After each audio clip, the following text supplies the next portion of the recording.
Hello everyone, my name's Dr. Frankie and I'm a junior doctor and I'm back with Tangle Teezer in this video for Hair Loss Awareness Month. Now, when we think about hair loss, we often think and jump to conclusions that it only affects men, and age-related male pattern hair loss often springs to mind. But actually, both men and women can be affected by hair loss, and up to 2/3 of women reportedly suffer hair loss at some point in their lives. Now, hair loss can be really distressing for those people experiencing it, and studies have shown that hair loss can have a huge psychological impact on those who experience it. There are many different types of hair loss, and in this video I'm going to cover some of those. Now, if you think you're suffering with hair loss, it's important that you narrow down which type of hair loss you're experiencing, because they all present differently and they have different treatments. And it's very easy to end up in a dark hole spending loads of money on different products that might not be suitable for your type of hair loss. So let's get into the different types. Now, firstly, it's normal to have some hair loss. Our hair grows in a cycle. It goes through 3 stages: anagen, catagen, and telogen. Anagen is the growth phase,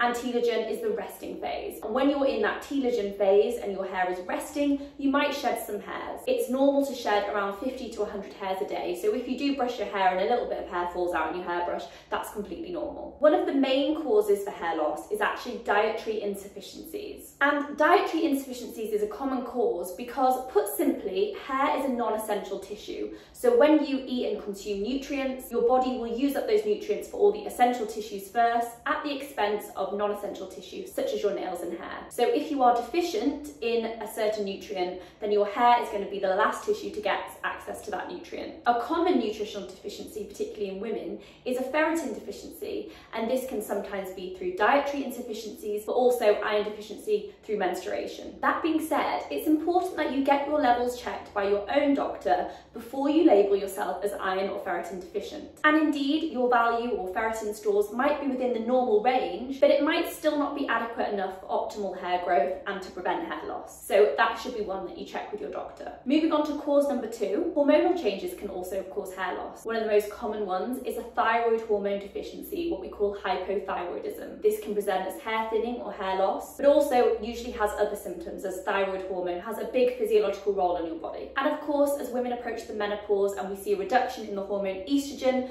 that can also result in hair loss. When it comes to dietary insufficiency and hormonal changes, this hair loss tends to be quite a diffuse hair loss, so you'll notice hair thinning rather than distinct patches of hair loss. A third cause of hair loss is stress, and this is one people don't often think about. This could be a period of emotional stress, perhaps a period of stress at work or a relationship separation or financial stress, but it can also be stress on your body, such as going through an extreme calorie deficiency and weight loss and diet, but also things like trauma or even pregnancy and childbirth. Stress can affect the hair loss cycle, but it's important to look back around 8 to 12 weeks before you notice the hair loss, as that is usually when the stressful period would have been. So if you have been noticing that you are losing hair, think back to what was happening in your life 8 to 12 weeks ago. Commonly, the hair loss associated with a period of stress or trauma is often where the hair falls out in patches. Thankfully, this type of hair loss is usually reversible, and when that stressful period resolves, your hair will start to grow back. Hair loss can also be genetic, and this is commonly true for male pattern baldness, also called androgenetic alopecia. Sometimes it's in our genetic makeup that our hair is predisposed to getting thinner and our hair follicles shrinking as we get older. In men, this is commonly seen around the hairline, and it's often called a receding hairline, and it has a distinct pattern. But this can actually occur in women too, and up to 40% of women over the age of 70 are affected by this. It can also affect women much younger than this. With women, it tends to be more diffuse thinning, particularly around the crown. A common cause of hair loss we need to mention is alopecia areata, which is an autoimmune type of hair loss. This often results in distinct oval patches of hair loss, so bald patches in an oval shape. And there may also be something called exclamation mark hairs, which are tiny hairs that stick up as they're growing back. The prognosis of alopecia areata is unpredictable. Most people will see resolution spontaneously within 1 year. Whereas there are other types of alopecia, such as scarring alopecia, which is where the immune system attacks the hair follicles and they're replaced by scar tissue, and this unfortunately is usually not reversible. And we've got to mention some medications can cause hair loss. Cytotoxic chemotherapy used in anti-cancer treatments often have the side effect of hair loss, and this is because they attack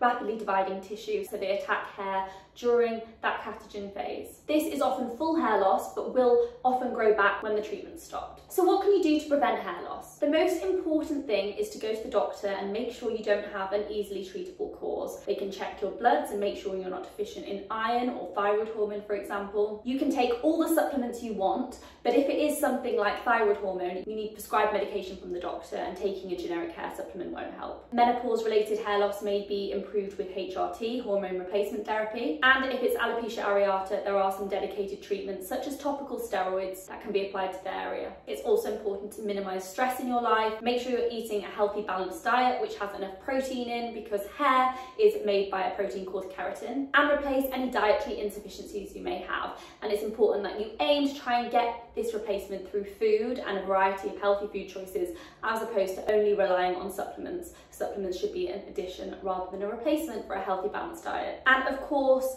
you can also look after the hair you've got. So avoiding extreme heat and using high quality hair products is going to maintain the strands that you do have and make them appear thicker. You can also stimulate your scalp with scalp exfoliation, which can stimulate the hair follicles and promote hair growth, and also being gentle on your hair. So Tangle Teezer have brought out the amazing Fine and Fragile range, which I've got here. I'm going to take this out of the box and show you. So these products have two-tiered soft flex teeth, and the Fine and Fragile range are 30% softer than the original Tangle Teezer products. These are more gentle on the scalp, and they will glide from root to tip without pulling your hair and avoiding breakage. This is the brush that I use on dry hair, and this is the one that I would use on wet hair. When your hair's wet, it is more fragile, so it's important that you do use gentle products when you're brushing, and make sure you brush from the ends upwards and don't pull. If you have been affected by hair loss, please know that you're not alone. It can have a huge impact on your psychological well-being, and it's important that you do get properly tested, because many of the causes are reversible. My name is Dr. Frankie. I'm here with Tangle Teezer, and if you have any questions, then please feel free to leave us a comment in the comment box below, and I will catch you in the next video. Bye now.